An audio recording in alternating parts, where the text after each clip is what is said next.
Nidalee, Shyvana banned out by STO, Yorick, Evelynn, and Caitlyn banned on the other side for Karont3. Well, Caitlyn, we've been seeing a couple more bans from her as of late.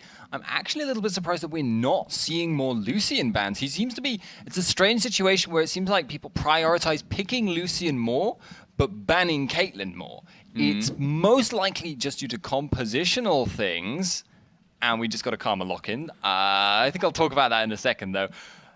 As on the whole, though, these bans are fairly standard stuff, but there are targeted bans, obviously knocking out Yorick jungle and keeping Zed out of the hands of Neptuno.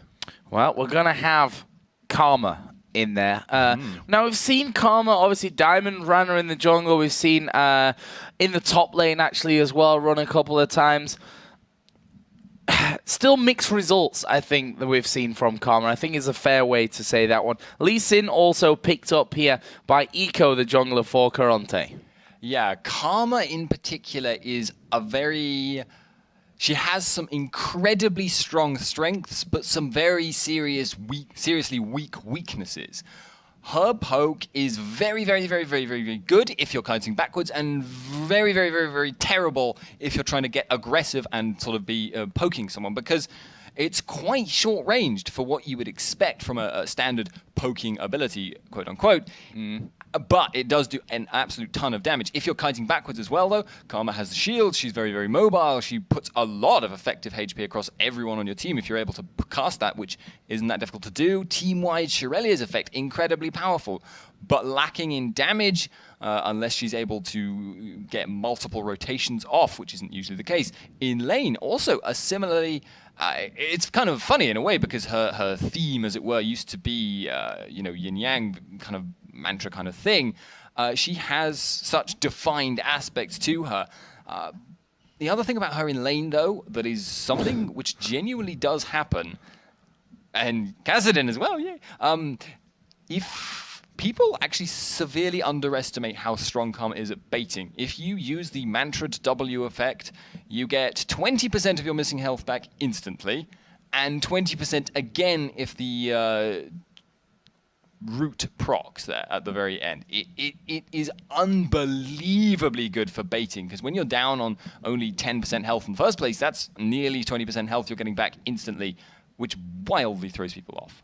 Well, we did see Leona Sivir locked in here, and there's a lot of talk about Sivir actually right now, and I actually read an article that Double If wrote, tiers of AD carries right now. He put her right up there at the top, so I was kind of surprised not to see more of her throughout this weekend so far, but we are going to see her here for Karont3. That was actually locked in. Right now, STO still kind of cycling through and figuring out exactly where they're going to go in terms of picks. Lucian, I'd say, is almost a definite here for Yuki, who played a great Caitlyn earlier on. Obviously banned out this time against him, so that won't be coming in. But Gragas as well, so that's interesting. Presumably going to be a top lane Gragas and a support Elise. That's a very interesting choice, especially going up against Leona Sivir. And I would say that might imply 2v1 swap-ups, but I don't think that would favor them either. Elise is going to have problems with being bursted down by Sivir and Leona if she tries to go aggressive, but equally in a 2v1, she doesn't really contribute that much. She can root whoever it is that is forced to deal with that situation, but she can't really push lanes very quickly. Lucian is a moderately fast pusher, but Sivir is an unbelievably fast pusher, so... if it comes to a race, they're probably going to lose, and if it comes to a 2-on-2, they're probably not going to do that well either then. Well, it's an interesting one, but more importantly, in many ways, than the laning here, Karont3 are picking a very unusual composition. They're not picking huge team fight presence. What they're picking here is extreme mobility. They've got Karma and they have Sivir. That means they can add some ridiculous figure for their actual movement speed. I wouldn't want to add up on stream. That tends to go very poorly. But a very large, sudden burst of movement speed, which gives them incredible picking potential, and you can chain that with Vi CC and Leona CC, and the amount of burst damage they have off their very first rotation of skills. That is a really interesting and dangerous composition. So we're going to leave the screen up here because I'm interested to see if there's any last-second switches here. You know, you got Cassid, you got Gragas. They didn't really know what Karont3 were going to fully throw at them, so they're basically saying, okay, we've got Gragas and we've got Cassid in. We can swap them around as to where we want. We can bring Elise to the support role. We can pretty much have a good amount of flexibility in that one. It looks like Lee Sin will be moving to the mid lane here with Neptuno, with Vi Jungle, and then the Karma in that top lane with Dragon. But as we count down here, let's have a look if there are any swaps coming in. Nope. So it is going to be the support Gragas for Kuja. Okay, so as compared to Elise support, 2v1 swap up, that could work better. However, in a direct 2-on-2, that seems like it would work actually even worse. Gragas is not a particularly strong early character in terms of his all-in potential, and his poke kind of wants a bit of AP to be relevant. He runs himself out of mana fairly easily on a support budget.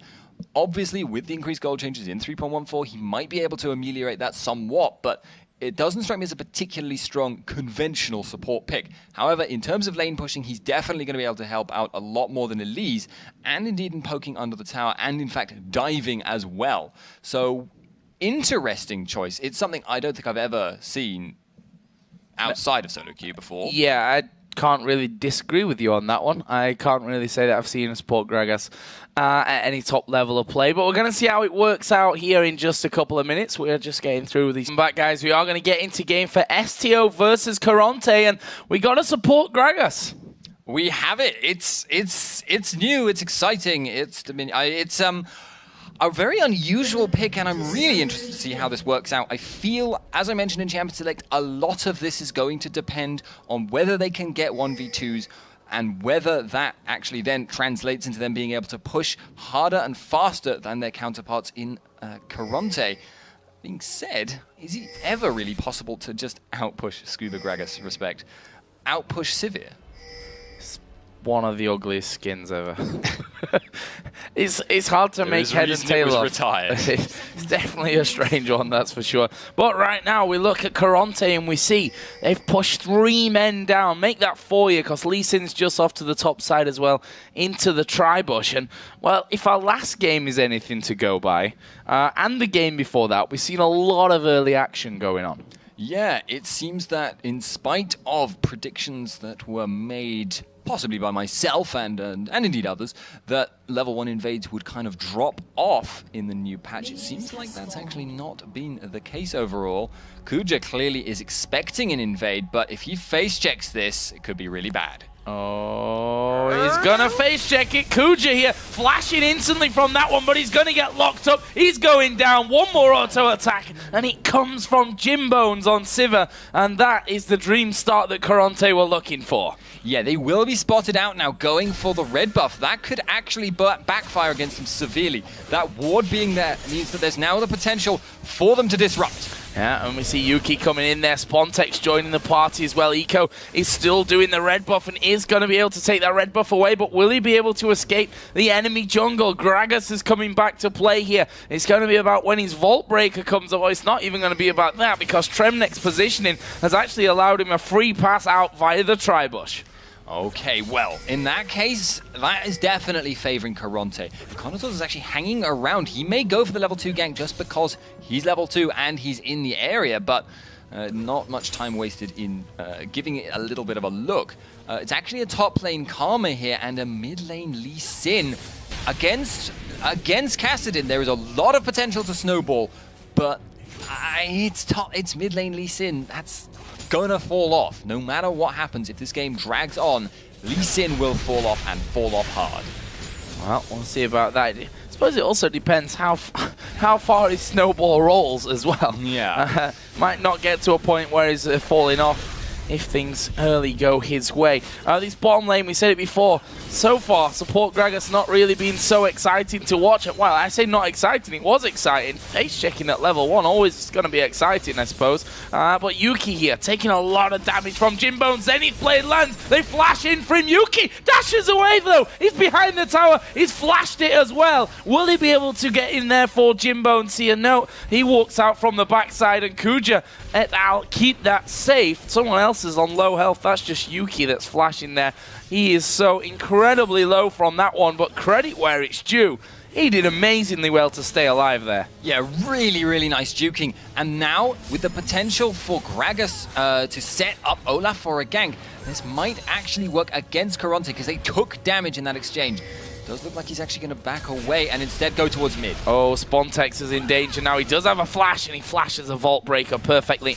He will be able to recall without too many problems. Well, at least it's at 1-0-0. Meanwhile, in the top lane, Gob actually going in on towards Dragon. Repel comes in, and he picks up the kill. The minion's going to do a good amount of damage to him here, but he is safe from that one. And meanwhile, Olaf coming down here. He's got to get the axe onto Jimbones, and he will get the axe onto Jimbones. Picks it up. He needs to slam down the E, which he does, even though the Zenith Blade lands onto him. And now Tremnek being hammered away at. Will they risk a dive? They will risk a dive. At least half of one, as Airwax realizes he's not going to get enough of damage to finish it off, and that will leave us at 2-1 in kills for STO.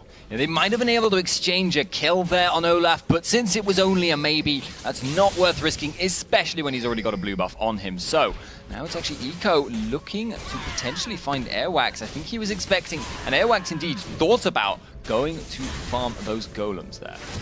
Well, he's not going to get the chance here because Eco's got rid of him, but Airwax actually coming across. And this is dangerous. Kassadin could come down here and stop this party. We are going to see the Vault Breaker springing him over the wall. The hack's not quite got the range to land. But Eco's not leaving just yet. He's actually going to Wraiths. Will he? Giving up that double buff if he ended up dying to Airwax could be pretty dangerous for him in the end. He decides, I'm not going to risk that one. But Dragon in this top lane, we talked about Karma and how she's seen a couple of good games in LCS, a couple of bad ones, or uneventful games, I think is the right way to describe it. So far, not doing so amazingly well. Died early on here to Gob after actually using Ignite and getting him pretty low. We had a bit of a look at that before that kill went down, but staying in there in terms of farm. We'll see how that lane all develops out, though. Oh, Zenith Blade landing here on towards Yuki. There is a Boomerang Blade coming across. Kuja basically puts his belly in the way of everything there and tries to stop them pushing through, and that works out for him in the end. Utilizing his hitbox. But the top lane matchup, as you mentioned, is a very equal one, actually. At the moment, it looks like Gob is trying to take advantage of his level 6. But it's a weird one because both of these characters do not actually have ultimates. That's true, actually. Didn't really think of that. Well, they do technically, I suppose. They just get them at level 1. Either way, we are going to see Yuki here. Zenith Blade coming in. Tremnek, be careful here not to go too deep onto things. Jimbone's coming across. Yuki doesn't have much health, doesn't have much mana. Jimbone's has certainly got the mana advantage on him right now. And with a Vamp Scepter in there, will be able to out-sustain him. So by the time that this next Zenith Blade maybe comes in, they've got to be careful, and there it is! Flash engage from Tremnek. Kuja, he's gone belly deep for this one, and he is burning from the Ignite, but here comes the teleport. Spontek gets himself that one. Now they're going to go for Tremnek. Kuja running his best from it, and will survive, and that will be a killer piece for the mid laner and the AD carry. Great awareness there by Spontex, getting down there at exactly the right moment, and indeed by Kuja, his awareness getting the setup for that gank. Eco, that is not the position you want to be. Cocoon lands onto him. Good flash over, but the repel will follow in here, and Airwax coming in. If he lands one axe, he'll be able to get in range. Doesn't even need it. Gob is now on a killing spree at 3-0. Killing spree? He killed Karma while that was going down on the bottom. That's why I was like, how is he on a killing spree? He's only got 2 kills. But actually, he did kill Karma a second time. And that's going to cost Karont3 another buff here. Red buff going down. And I want to just note as well, Spontex with that gank, he's now ahead of his opponent in terms of gold, thanks to the assist. That is a very worrying sign for Lee Sin. You mentioned he does, if he snowballs really hard, potentially they could come out on top overall, but I don't feel like Lee Sin is going to be able to manage that now. It's Elise that worries me, though, for Karont3's side of things. We know what happens when Elise gets going. We've already seen 2 kills, or we've seen 1 kill, I suppose, since we missed the other one because of the action down at the bottom. And look at this, Gob actually going in here once again. Dragon decimated to half HP there pretty much instantly. And Gob tankier, he's got more damage. The repel they use to get out of everything, and he will now back away. Meanwhile, we do see Vi and Olaf going head-to-head. Neptuno comes in, but the Q won't land onto its target, and Gob goes back off into this top lane. Dragon's having to burn through all the pots that he had there as well. It's an expensive lane at the moment for Dragon. He is actually chugging through a lot of pots, as you mentioned, quite I mean, not even just when he's getting all in, he is having to chug pots just to stay in the lane. And this is one of the things about Karma lanes that can go quite wrong. If she does fall behind, her wave clear is decent, so she can hold her tower and she can farm the ranged minions relatively easily, but it's not great, and you don't want to be pushing out that hard if you are falling behind. Tremnek there, hit by the barrel and by Yuki, but here comes his AD carry. There's a blade just spinning straight through Yuki. Takes a decent chunk away from him, but Kuja off at the side, just throwing those barrels out. Jimbone's, of course, able to block a barrel if he's fast enough. That is a big thing that we didn't really talk about once Gragas was picked into that Sivir.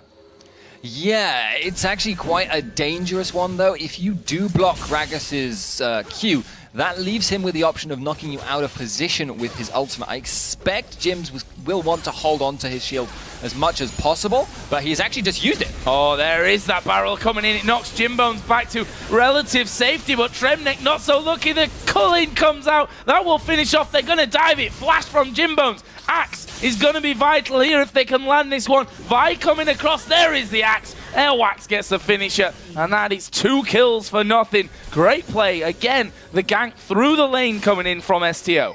And Spontex ganked top. Karma dies again. I just don't see any Karma kills, deaths anymore. They don't even register on my radar. Neptuno coming in. That's a good slow, though. And he is going to flash in towards Yuki. He did land the Q. There is a barrier being used, but Assault and Battery coming in. And I'm not feeling it here for Eco and Neptuno. They could both end up going down by the looks of things. And there is the kill onto Eco. They did manage to finish off Vi, but it's a double kill in the end for Neptuno. And he's like, thank you very much. Double buffs.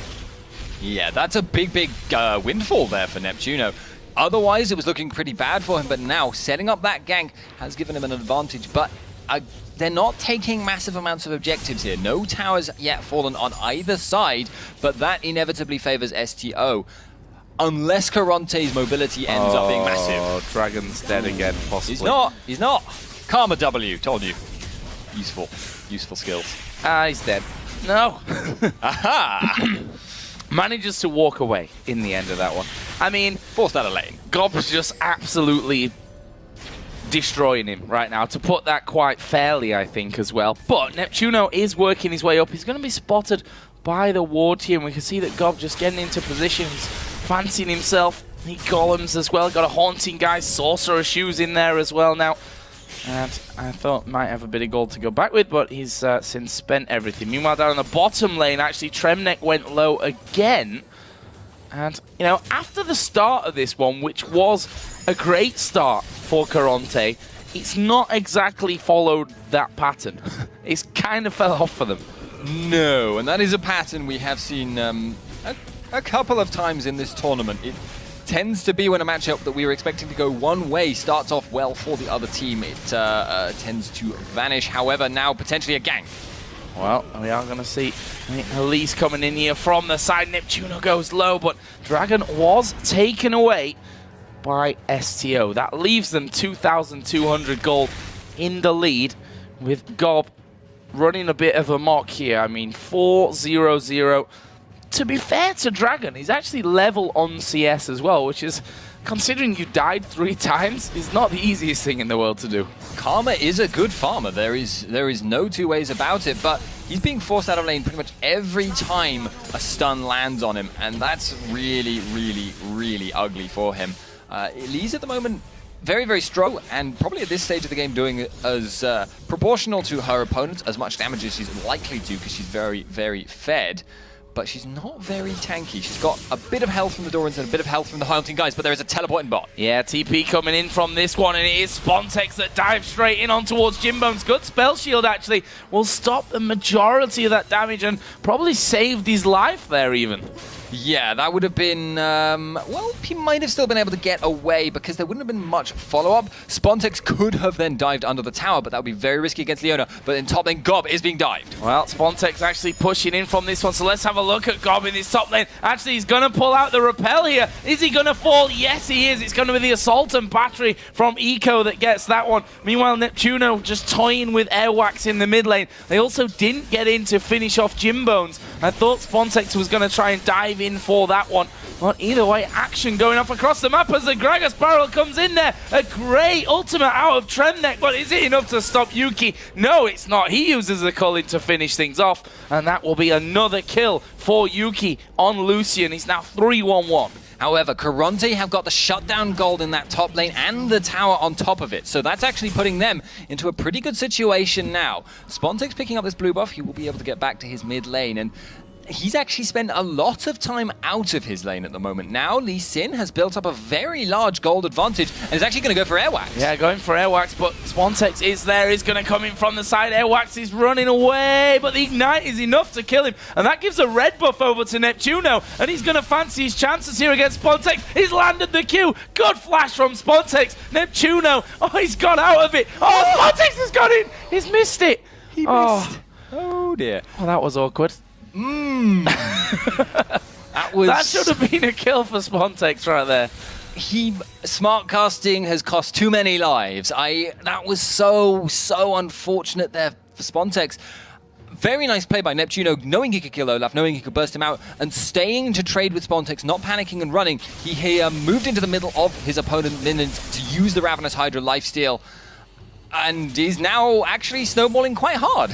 See? Told you. 4-0-1. Quicksilver Sash now added in there as well. Oh, there's my mouse buttons again, acting all funky on me. But Yuki, we saw him just go quite aggressive again in his bot lane. He's got that Trinity Force already in there, and we see that Jimbones just can't compete with that damage right now, as we do see the Zenith Blade go down. Good spell shield away from the Gragas barrel, but the ultimate came in as well, and that pulls them out. Jimbones goes down, and Airwax is now waiting off to the side. Can they lure them in here to finish off this kill? Vault Breaker from Eco will send him back off behind the tower, but we've seen it before. You can't escape these axes so easily. Kuja does go down, but that will be 2 more kills. 1 for Yuki, 1 for Airwax. 15-18 kills overall now. Spontex is in trouble though in mid lane. Lee Sin is going for it. Yeah, he's got a red buff. He's got the blue buff on as well. His cooldown's going to be extremely low. Can he land another Q? He goes up to the ward. Will actually flash over there. Spontex is dead as the kick comes in. And Airwax says, I should probably... Can I fight him? No, probably can't. He's 4 levels behind after all. And I know your radar is broken, but Karma did also die again. Yeah, Karma radar is broken, that's for sure. It was Gob that picked up that kill as well. Yeah, so no change from the normal, but it's a continuingly bad thing. But Karma is still keeping the farm going. Has now gotten Athene's Unholy Grail, 2 Doran's Rings. That's not terrible for 16 minutes. No, but Elisa's 5-1-0 with a Haunting guys, Eliandry's Torment, a Blasting Wand and Sorcerer's Shoes in there as well. That's probably going to be a couple more kills. I promise that I will try to get up there next time. It just so happens that every time that Karma dies, there's something else going on, usually in that bottom lane. Something always is a little more interesting than seeing the 0-4 character die again. I mean, I don't mean to speak poorly of Dragon. I actually think the lane was going very, very evenly at first. It just happens that that's a very snowbally matchup. You trade damage, essentially, and there's no way to kind of avoid Elise once she's already gotten ahead and is doing more damage than you can deal with. Speaking of Karma, oh dear. This one we are going to see if he goes down. Spontex actually going to get rooted here, and now Eco, who comes in for that one, might end up falling as well, but no, they've gone for Dragon. He's finished off. Airwax just bangs down there with the Reckless Swing. Oh, and they're knocking him around with everything that they've got. Assault and Battery goes on to Gragas. hard to knock the big man up in the air, and they lose 2 men in the mid lane, and the bottom lane might not be safe here as well. They've picked up 1 kill, but Yuki on a rampage. Can he take out Tremnek as well? It might not be him, but someone will. They all just turn around, finish him off. Yuki goes super low, but he gets the kill anyway. Unstoppable now at 7-1-2. Turret's going down afterwards as well. And Gob is actually fighting off with Neptuno as well. Gob actually will go super low from that one, but now with Airwax coming in, there was a ward put down. That's the beauty of the Sightstone for Lee Sin, which he doesn't actually have, so great job, Joe. No worries. I'm pretty sure I've seen him drop about 40 wards doing that already. I figured he'd have a Sightstone at this point. I should probably look at the screen at some point. Well, no, it's fine. If you don't build, I mean, building a Sightstone on lane Lee Sin is a little bit iffy because obviously you need to be snowballing, you need to be doing well, and that means you need to be doing more damage. I actually think that the Quicksilver Sash he's built is very interesting. It means he's a lot less vulnerable to ganks from Spontex. It means he's much less easy to pin down, but it does mean that a lot of his gold has gone into not a lot of defenses there. Quicksilver Sash gives you barely any more magic resist than the actual Negatron cloak that it builds from.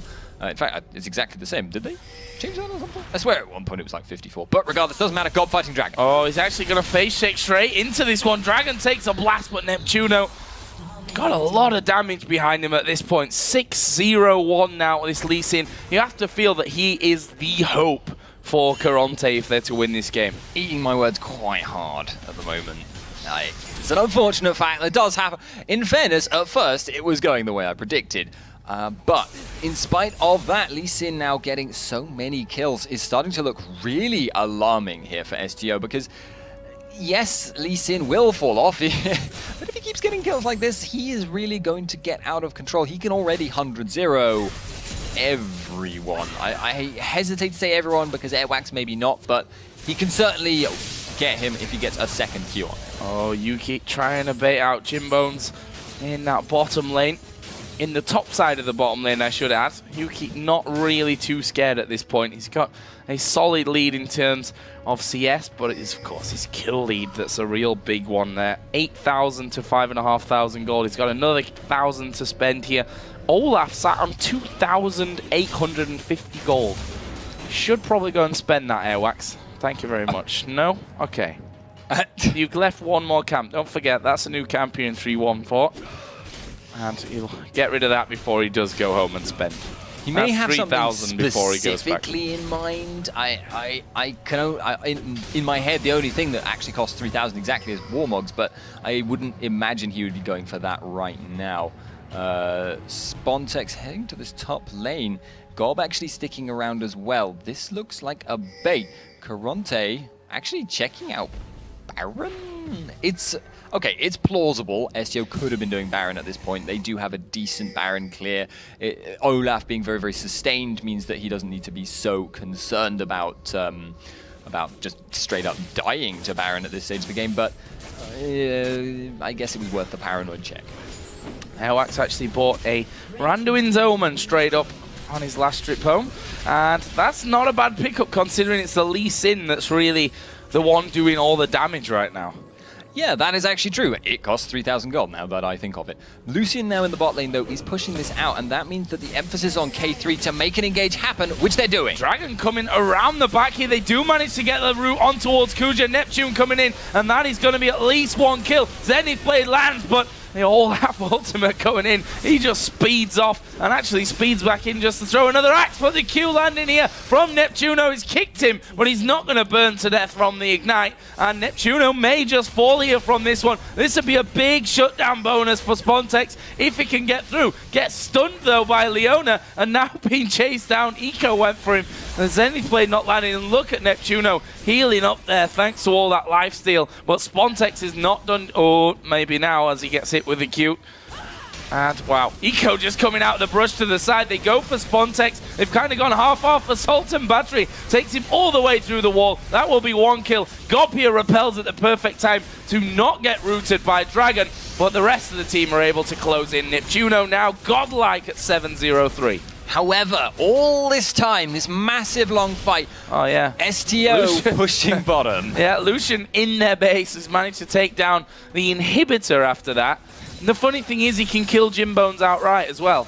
Yeah, nothing Sivir could do to stop that, but Airwax finds 2. Yeah, finds 2 in there. I'm not sure it's really the 2 they want to find. Barrel comes out from Gragas. Kick from Lee Sin as well. Neptuno finally gets shut down. As Dragon comes around, they can probably turn around and kill Dragon here. There's the belly slam coming in. Dragon is going to fall from this one, or not. Axe misses. Belly's not enough. But Kuja finishes off with an auto attack. Meanwhile, Spontex chasing in from the backside as well. And Eco goes down.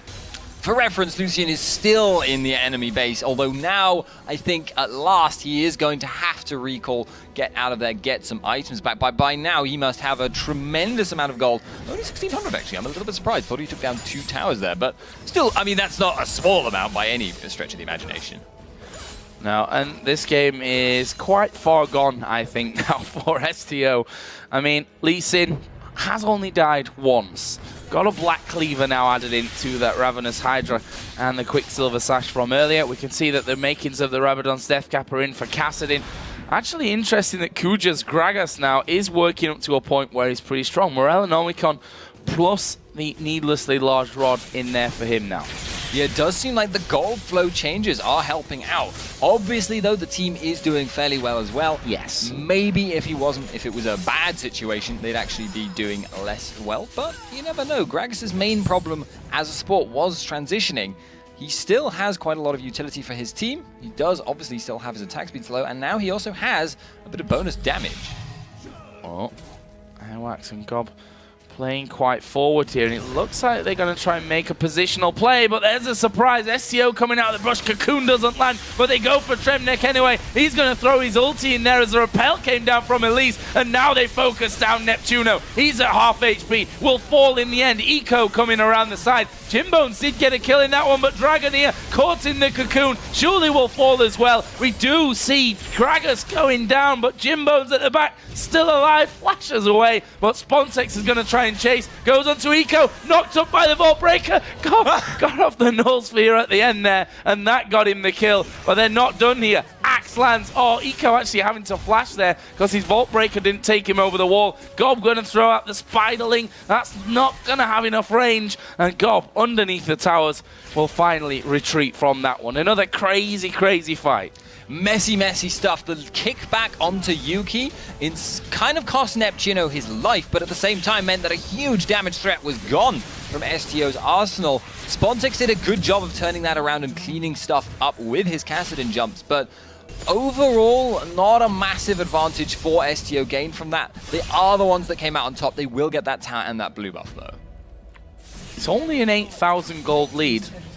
I'm saying only. I mean, that's not exactly a small... 26 minutes in. Not really a small amount of gold, but it feels like it should be more somehow, considering everything that's happened here. We have the Riley's Crystal Scepter now added into that Leandri's Torment, and there's the needlessly large rod as well for Gob, who he had a very solid lane phase in terms of dominating Dragon in kills. He's since died a few times since then, but the fact is Olaf picking up the slack here now as well, up to 729, got that Tiamat in there. Rabadon's Death Cap is done for Kassadin. We've got a 725 Lucian as well, Trinity Force, and the Last Whisper, and what's looking like we will see the Blade of the Ruin King there finish. Yep, indeed. And now Kuja has a DFG. Support Gragas. Yes, indeed. He is building to burst there. Quite a lot of cooldown reduction as well in that build, which is the other focus he is going for in Deathfire Grasp and Morella Nomicon. Means that he will have his Explosive Cask up very, very frequently, and he doesn't need to bother about that blue buff as much as he would do if he were a mid laner, because you can't really take away blue buff from Spontex. No. Just maybe if he dies, kill the other guy and get it back. That's the plan, I think. Oh, Eco actually coming in here on towards Gob. He's going to take a lot of damage. Actually, Zenith Blade comes in, repels instantly from that one, comes back on top of them. There are the barrels coming down, but Kuja this time does die, and now they focus down Spontex. And Cullen comes in, but Spontex won't be able to escape. That's a 2-for-0 for Karont3. Olaf is down in the bottom lane, and the problem with that is that STO were not able to avoid an engage because Karont3 is so damn fast.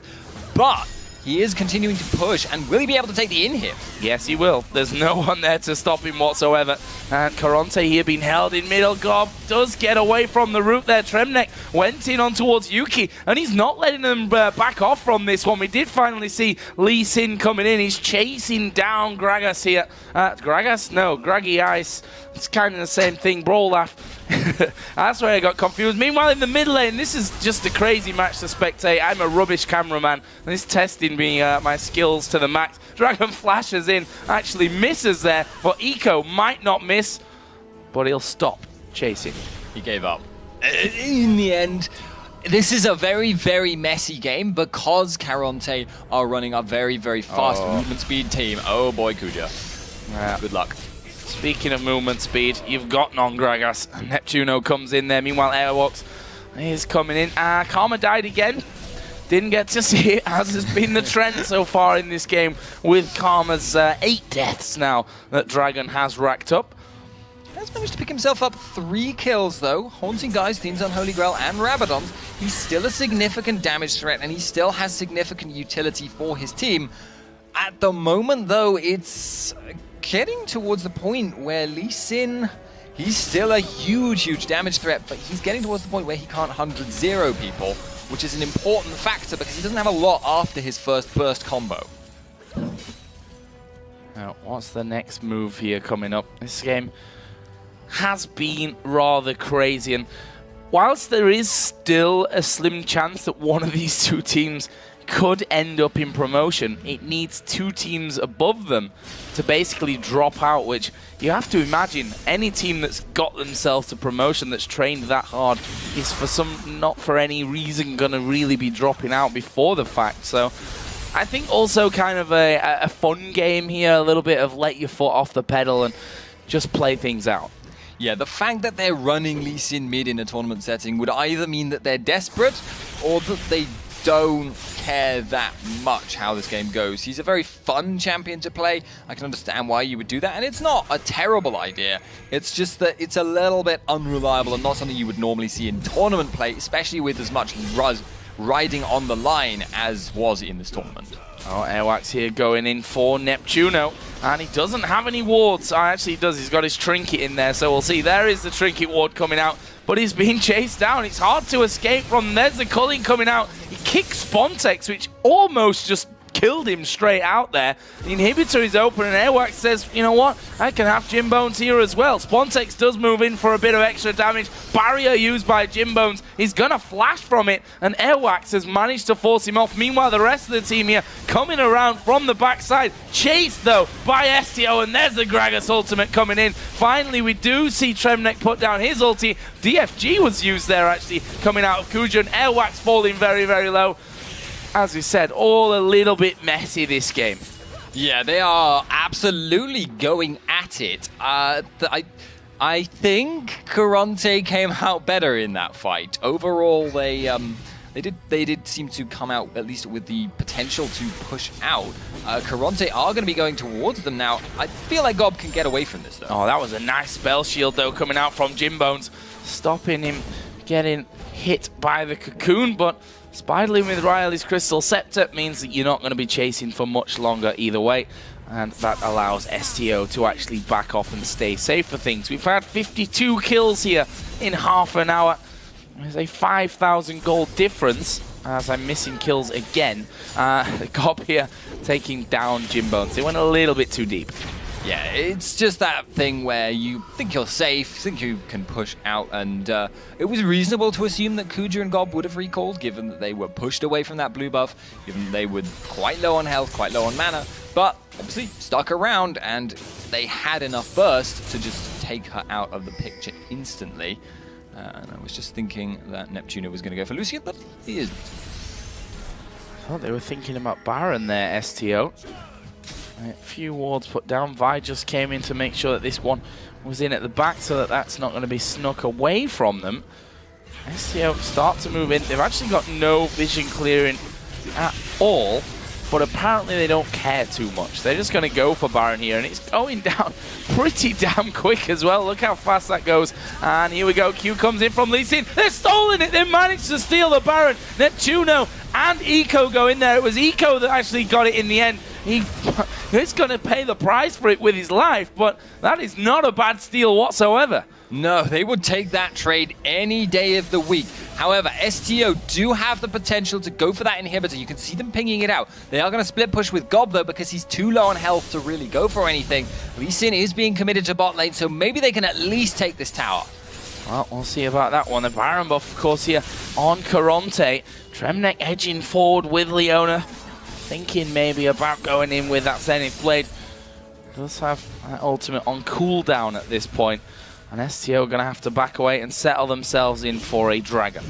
Yeah, that's not the worst trade any man, mortal or machine, has ever made. It's just that under the circumstances, given that they snuck in, they were potentially able to take that. They kind of screwed up on the whole smiting front, which is probably going to be something that gets rubbed into Airwax's face.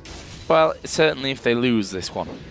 Yeah, that is quite a game turning point, but Spontex is in top. Yeah, he's actually chasing down Dragon here, who's almost given up there inside of the brush. Does end up getting picked off, but they're going for Spontex. They kick him underneath the tower. He will flash and then Rift walk away, but he's being closed in on right now. His best bet's probably the Fountain at this stage, as he does run himself through. Is he going to get through the timer, though? Actually, he's going to head away and try to survive this one completely. Jimbones heading him off here on that bottom side. No ultimate here for Jimbones. No flash either. Does get one auto attack off, but Spontex is well and truly running from this one. Boomerang Blade comes across. There's a barrel. It was shielded, though.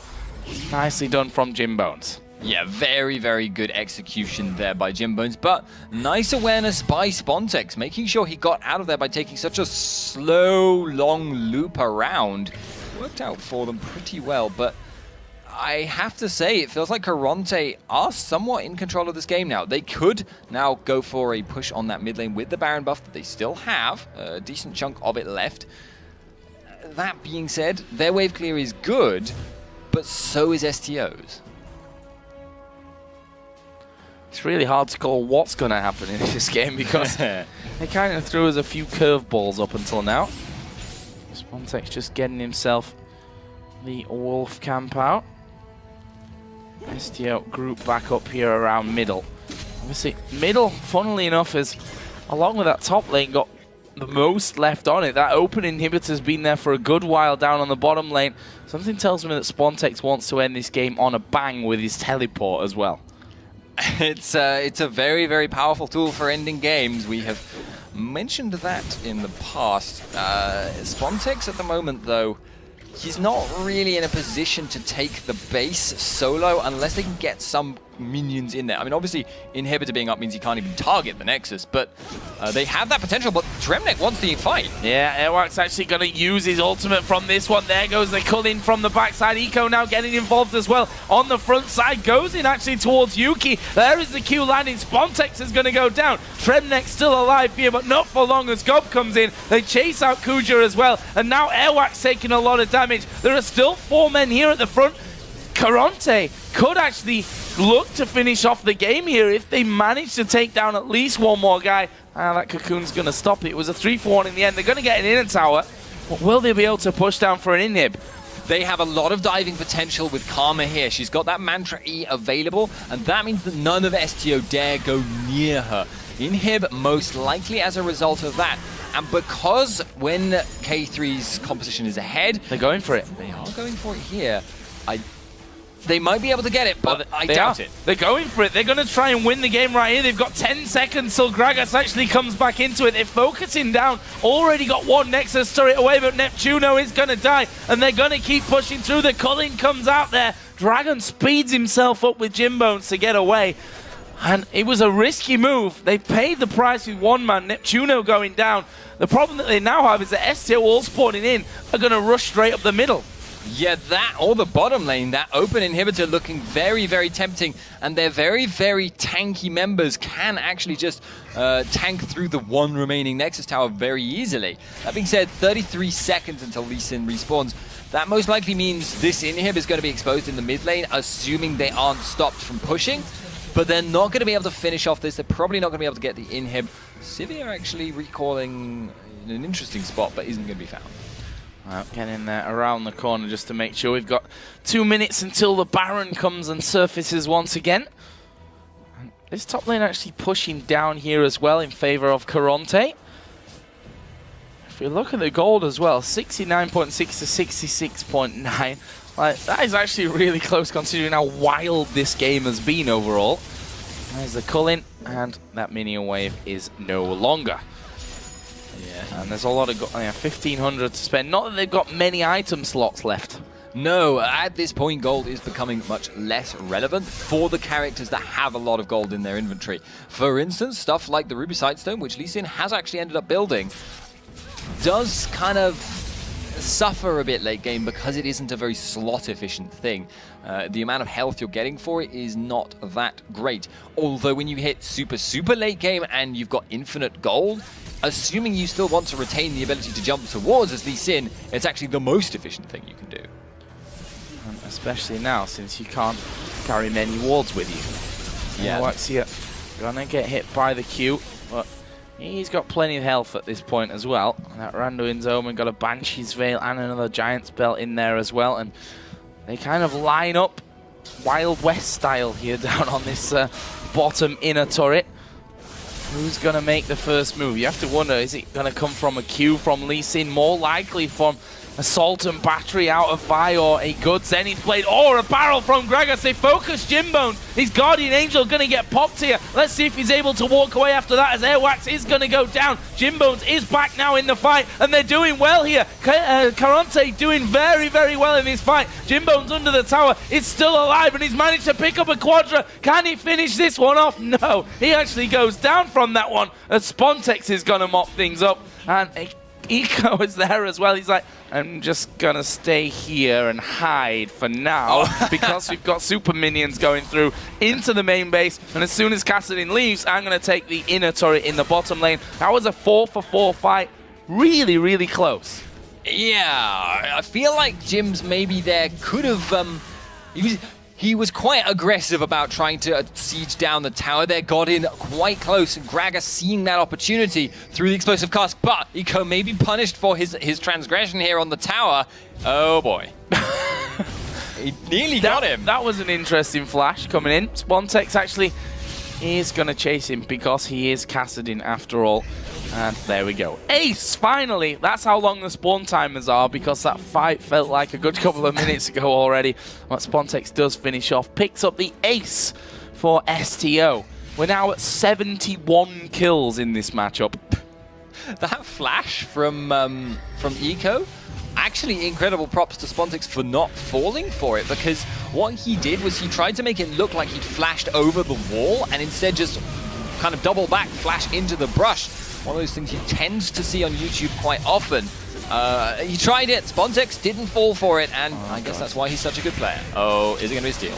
Oh god. No, not this time around. It's picked up actually in the end by Airwax. He this time does get the better of them with a smite. Now they're going in for Jimbones. No Guardian Angel available for him this time as the Cocoon lands. He's a dead man. And now a 5 versus 2 remains for STO. This is their chance to recall to stop Lee Sin. He's going to take their inhibs. Yeah, he's pushing through from this one. What are they going to do? They sent 2 men back from it. That's Kassadin. Actually, they've got 3 men going back for that one right now, and Neptune is actually going to die from this, and it's Kuja that gets the kill. And now they're pushing in. This should be the second inhib as well, going straight on towards Eco, who's been slowed down this entire time. Gob diving in there on towards Dragon, who's not really a match for him in terms of health and damage. Eco gets hit with the axe as well. That inhib will get finished off, finally. If you're going to be really brutally honest here, though, STO could have finished off that. If they had just ignored Lee Sin, he would have had to recall. They could have taken the inhib, moved straight onto the one remaining Nexus turret and gone aggressive, but Spontex is the one now looking for aggression. Yeah, going on towards Tremnek. Kuja getting in there as well. Damage from Karma certainly hurts the squishier amongst them. Half HP taken away from Kuja, and now STO gonna go to this top lane, do it very much tutorial style. So can they not die then? Is it actually impossible for them at this point? I'm not sure about that, judging by these last fights. It could turn out to be a messy ending, that's for sure. So red buff is also taken for Yuki, and they're going to go home. They've all got above 1,000 gold. In fact, I think there was 2.3 on Airwax. Who does have a slot still available to be selling out, or to be buying out, I should really say. Yeah, it's actually worth remembering, by the way. You remember how large that chunk of damage on Gragas was? Actually, they're going to be fighting. Yeah, blue buff actually was taken by Eco. They was forced to actually smite that one away. We've got a dragon. 42 minutes into it. Why not? It is gold, and that is good. And therefore, dragon is good. There you go. I have some logic for you.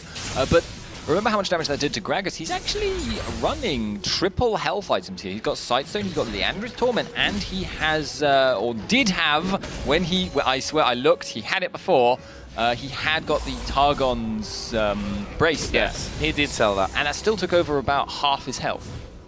It shows how much damage Poke Karma can put out late game. The man is now sat on 1,400 gold. He wants more damage, and there is a Void Staff. That's not a bad idea. Magic Penetration obviously is very, very valuable on characters with very high base damages, as happens late game. At the moment, he's also got a Baron buff, which is sticking on him. I'm actually a little curious. Are STO going to go for that top inhib now? It's the very, very logical thing to do. Or are they going to go for like a 4-man top and a 1-man split push Spontex? Well, logic has been defied in this game many a time, so I'm not sure we can follow logic. Although it does look like STO are going over there. Eco's actually charging up the Vault Breaker here. They might decide to go over. Nope. Banshee Veil of his will get taken down by Spontex's Null Sphere. But what next? A big barrel, maybe? A cocoon over the wall? Or the minions coming into the turret. It seems to be more likely at this point. There's the culling coming out actually from Yuki.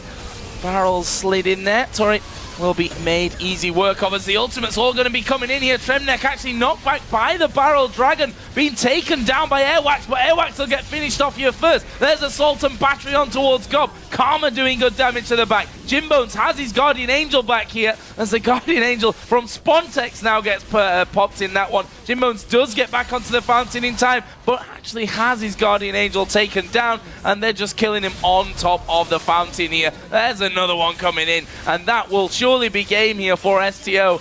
I'd be very surprised if it wasn't. They're all running onto the fountain. That's a double kill in the end. And there, finally, is the Nexus going down. 45 minutes, a crazy, crazy match.